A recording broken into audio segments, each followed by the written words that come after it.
Now, a later than usual start to the high school football season has caused a domino effect on the upcoming high school track and field season. But some coaches say it shouldn't have a negative effect on preparation for champs.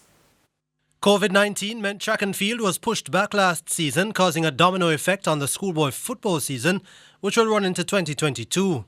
It has also caused a later than usual start to the 2021-2022 track season, with the Tyson Mills Classic at GC Foster College and the Wesley Powell Meet at Excelsior being the first of the season last weekend. But coaches don't expect that to have too much of an effect on their preparations. I don't think so. As coaches, we have grown accustomed to this type of climate, of how to prepare athletes and keep them in the type of shape so that they can come out and perform. New Ver Technical High head coach Christopher Harley, however, expects there to be challenges throughout the season as the meets are held in clusters. It's going to be a hectic season, not just for the girls but for the boys. And I want for everyone, because where the track meets are concerned, we have to make sure so that we get the athletes there so they can be able to qualify for their respective events.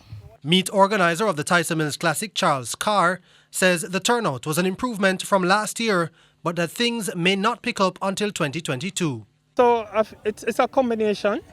We did not want to have a large turnout, and then some of the schools administrations and the sports department are just getting back. What has happened is that because of the late start of the football competition, you find so that it's also overlapping with the athletics. So their resources are stretched. So therefore, I suspect by January, February, most meets that will be kept in 2022 will be back to regular participations. Now, the Jamaica College Invitational is the next scheduled meet on the local track and field calendar, and that's set for January 8th.